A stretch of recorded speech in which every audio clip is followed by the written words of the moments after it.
few years ago I had the great pleasure and the great honor of recording this song with a hero of mine, the legend that is Mavis Staples.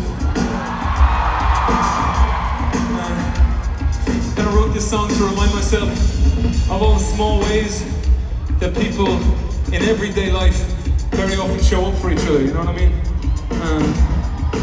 These kind of small and seemingly insignificant ways in which people can just witness the experience of other people. Like any single one of us is liable to turn to our friends and family members and say, hey, I see what you're going through and I'm here for you, you know what I mean? Also, I kind of wrote this song to remind myself of everything we have to be thankful for in our respective democracies, our respective societies, that has been achieved through acts of protest, you know? There are rights that we take for granted every single day that were achieved, that had to be achieved through very, very hard work, through community action, direct action, sometimes agitation, and protest, you know? These things are so easily forgotten about and they're so easily lost sometimes. And as I said, I recorded this with Mavis Staples. I'm not sure if there's anybody here who is familiar. I'm sure you are. Mavis Staples, of course you are. Mavis Staples used to sing before speeches with her family, the Staples Singers. They used to sing before speeches during the American Civil Rights Movement. And I don't know if there's anybody here with Irish heritage, Irish family, Irish background. Why that was of some interest to me as an Irishman is that civil rights movement directly inspired the civil rights movement that happened in Northern Ireland in the 1960s. And not every single citizen was guaranteed the right to vote, you know? And there's so many ways in which we bear witness to the experience of other people every single day of our lives, and I think that's how so much of the progress we've achieved has come about. Every single one of us would want to see members of the gay community with the same rights as us, you know what I mean? Feel welcome in our society. And part of that is bearing witness to the experience of other people, you know? I'm saying your experience might be different from mine, but I would want you to feel as safe and secure and appreciated in this society as I do, you know what I mean? We take for granted the fact that we have a weekend to look forward to is something the Labour movement had to work incredibly hard for. We take for granted the fact that women have a right to vote.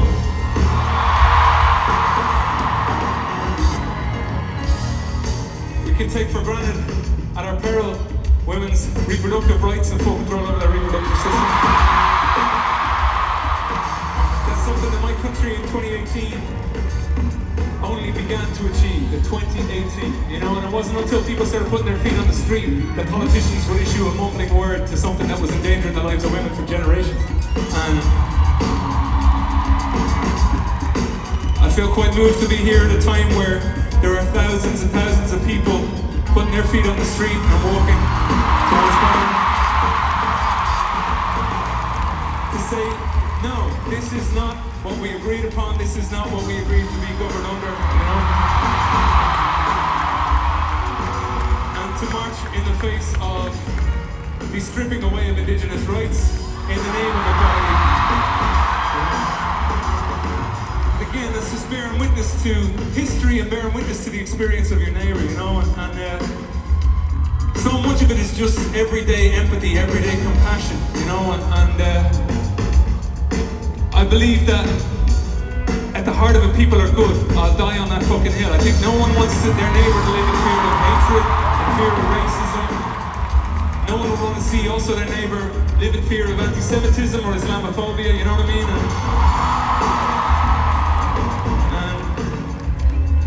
And just like no one would want to see what we've been seeing every day of our lives on TV in Gaza. Genocidal violence day after day and indiscriminate violence, you know what I mean? And we've been seeing this in solidarity with anybody who would reach out from that same place of humanity, that same place of empathy, and say, you know what, we would want to see peace and safety and security. We would want to see our government stand up for international law. Just like you want to see them stand up for treaties that were signed centuries ago, you know? And support peace and safety and security for everybody in that region, everybody in Gaza, you know what I mean? As anyone would want to see that.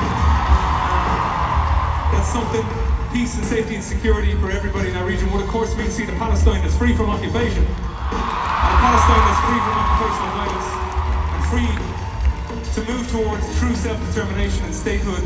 And that is something, again, that my country asked for 100 years ago, and I'm so fucking glad that the world responded that they did. I'm so grateful that they did. I want to thank you for showing the solidarity that I'm seeing in the audience here tonight. I want to thank you for letting me witness the sort of everyday compassion, everyday empathy, everyday goodness that I experience when I'm here in New Zealand. It's a fucking incredible country that you have here.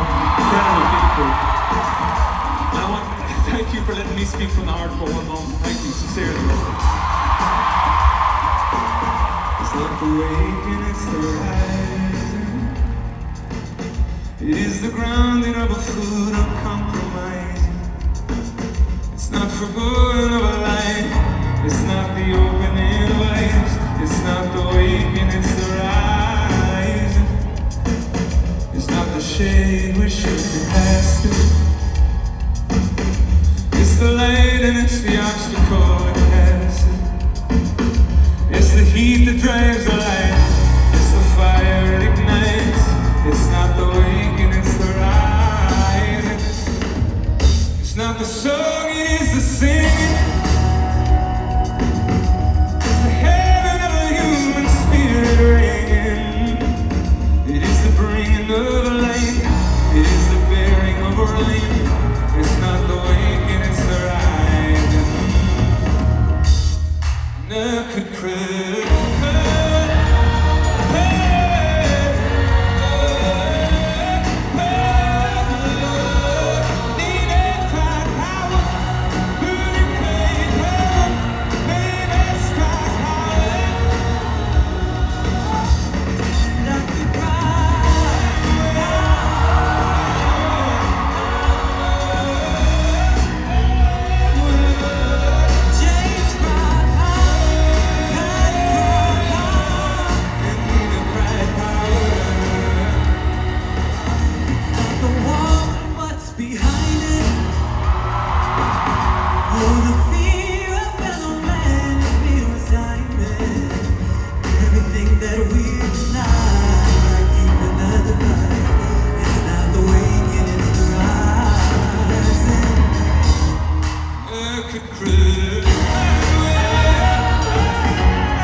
Thank you so much, Martin.